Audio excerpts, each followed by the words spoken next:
Hi, Jason and Tim. My name is Bryce Turner. I'm a current master's student at Baylor University in Waco, Texas. I'm 24 years old, and this is my masterclass proposal for World Percussion Group 2019, which I'm calling The Essential Use of Mental Practice.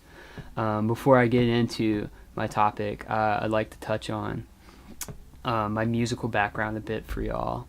So before my master's studies that I'm taking part in now, I received my undergraduate bachelor's degree in music performance and music education at Texas Lutheran University in Seguin, Texas, which is just a little bit more down south here. So all of my collegiate teaching and also learning experience has been in Texas. During my undergrad, I had the opportunity to participate in Drum Corps International in the summers of 2015 and 2016, where I marched as a marimbist in the Troopers Drum and Bugle Corps Front Ensemble, which was a great experience, and a lot of musical insight came from that, and a lot of ideas that I can put into my tool belt also came from that as a musician.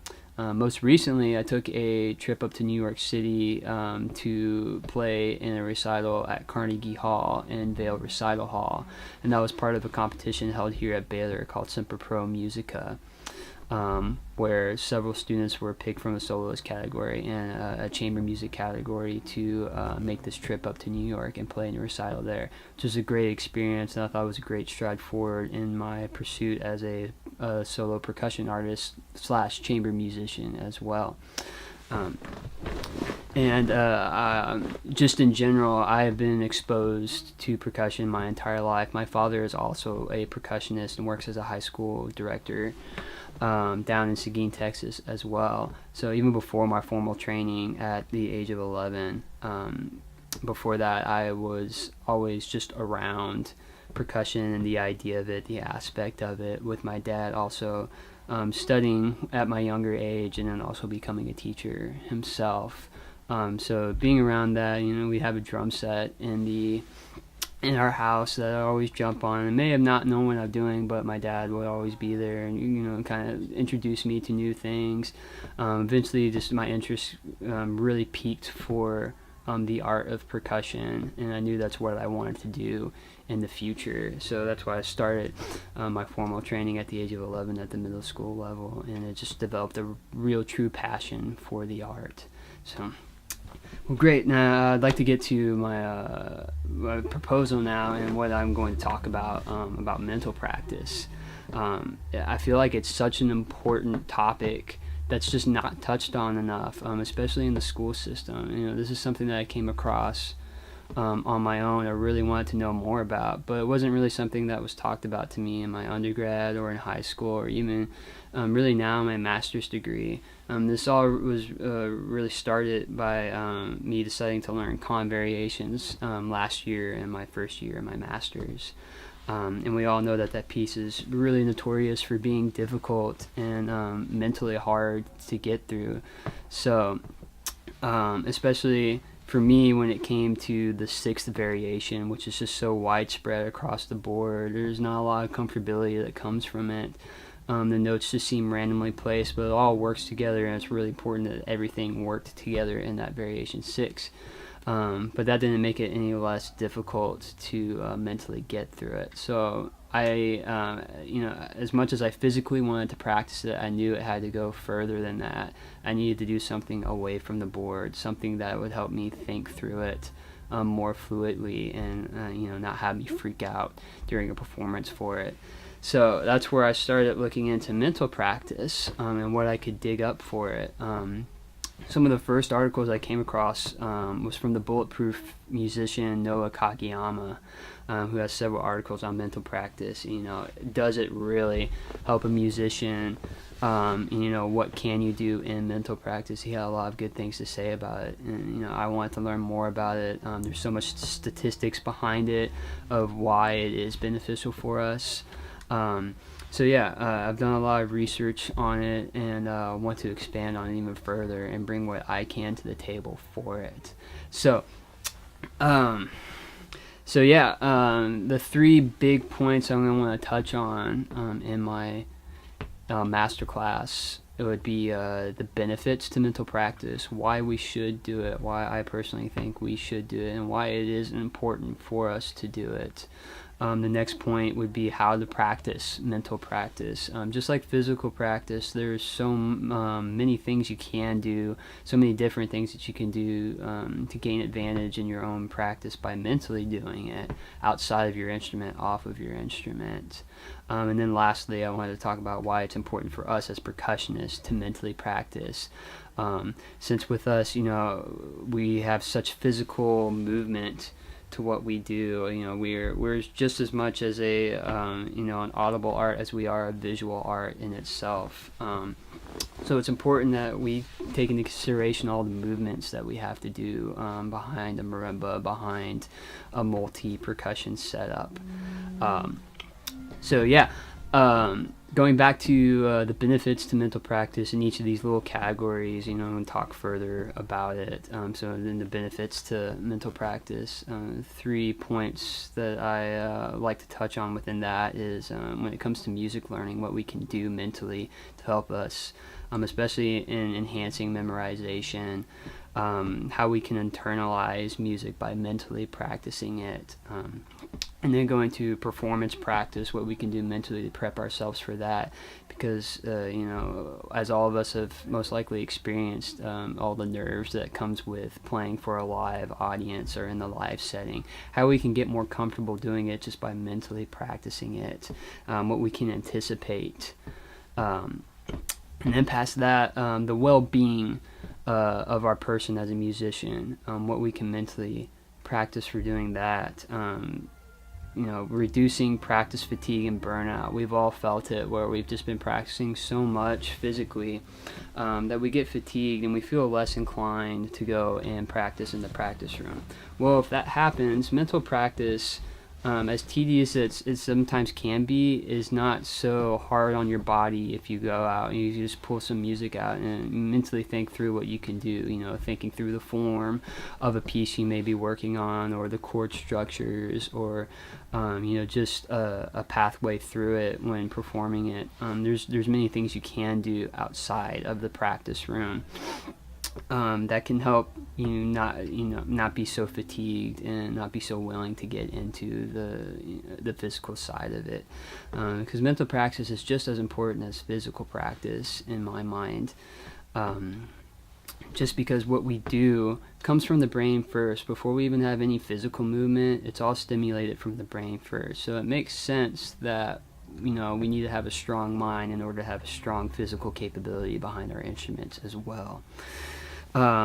Going to the second point of how to practice mentally, it's there's a lot of things you can do, and it's all about the person as well and how creative they can get with their mental practice, what works for a person, just like we do in our physical practice. What works for us personally, what can we do mentally as well to enhance our musical experience, our musical practice, and our performance practice. Simply put, rhythm. We don't need to be behind an instrument to practice rhythm. You can simply be walking down the sidewalk to class or wherever you may be going, and being able to walk to a beat and practice a rhythm that you may be on your chest, here, on your knees. You can do that simply just by walking down to a beat in a piece that you may be working on that has some sort of difficult rhythm. You can hash it out there as you're walking, being efficient with your time. Also, for if you're practicing something on drum set, you have your limbs with you. You can easily practice a beat with your arms and hands. Just by sitting down, but you don't have to be behind the drum set to figure out a rhythm, a beat, a style of playing that you want to work on.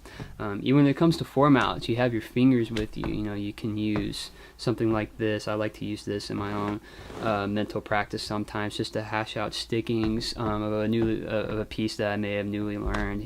Work on, like, is that going to work behind the board before I even try it on the board? Because I feel like if I jump on the board and try to physically do it, I'm just going, if I do the wrong thing first, it's going to be more mentally stuck in my head. I'm going to have to work harder to get that wrong thing out of my head. But if I do it beforehand mentally, I probably have a better chance of that solidifying better and sitting better in my own mind. making my physical practice a little bit smoother and more efficient. Another thing you can do to mentally practice that I like to do is envisioning, and this one actually comes from Noah Kageyama a lot. He likes to talk about envisioning what you can imagine, how you can use your imagination before jumping on physical instruments, before even going into performance practice. What does it feel like to stand in front of an audience? We've most likely all been there at this point, what it feels like to play in front of people, how uncomfortable it can be for some of us, how the nerves kick in. What can we do to prep for that? Just simply imagining it, knowing how, what your instrument's going to sound like, what it's going to feel like when you jump into the music hall that you may be playing in, or whatever situation you may be in for practicing. The pressure of live performance, how we can recreate that. What does it feel like? Can you imagine yourself feeling that way before even doing it? Just as vividly recreating those situations, those certain points before doing them can do a lot for your physical practice and for your performance practice. Even, how does it feel to hold the sticks in your hands? What does it feel like when you hit the instrument? Can you hear it in your own head before you even play it? All that can play into how you mentally practice and how you can mentally prepare for those kinds of situations, those kinds of performances. And then just in general, just getting creative. Again, going back to that, what personally works for you and your own mental practice. How everyone's going to work. Everyone's minds works differently. Different ideas will work for some people and may not work for others. Great. And then my last point, the importance of mental practice for us as percussion. Again, going back to that idea of how physical and visual our instrument is, how we are as musicians, we have to take all of these emotions into account, whether it's sweeping across a marimba, something like Rhythmic Caprice by Lee Howard Stevens, where you have to play with the shafts. What kind of movements do you have to do to just get that perfectly and get the sound you want? If you're in a multi-setup, what you have to do behind the multi-setup movement-wise to create the accuracy of hitting the drums as you're moving around. All these motions that we have to take into account. Can you, going back to the idea of envisioning as well, can you see yourself doing that as you're doing it? Before even jumping into your practice, think about what you have to do, those kinds of motions that you have to do, and envision yourself doing it. Since there's so many that we have to be taken into account, so that you can reduce that thought of what motions you have to do before even going into your physical practice. And just all the variables that we have to deal with as percussionists when it comes to sounds we want, movements that we make. All mentally preparing for that before jumping into the physical practice side of it. I think if we mentally practice this stuff outside, we can create greater focus, concentration, and awareness behind the instrument when we actually start our physical practice by mentally preparing for it. This is just a little bit of taste of what I would do or talk about in my master class. I think mental practice is just so important for us as musicians to understand and think about. And most likely, all of us as musicians have probably taken part in mental practice without maybe totally being aware of it yet. But it's something I didn't really become aware of fully till last year, and it made me ask the question of why wasn't this touched on in my undergrad or even before then. I think as musicians we need to learn how to efficiently mentally practice, because it can just help us a lot, be more comfortable as musicians, to achieve more as musicians, really bring out our musicality without having to think about all the variables that come before that. This is what I would touch on my master class, and I plan to go even further on this. There's a lot of statistics, a lot of studies that have been done, a lot of experience that have been done to prove how mental practice is an important idea, and just as important as physical practice is to us. And I want to create that awareness in others as well, so that they can use that to an advantage and bring out the very best performer that they can in themselves. I'd like to thank you for your consideration and for checking out this video, and I'm really excited to hear back from y'all. Thank you.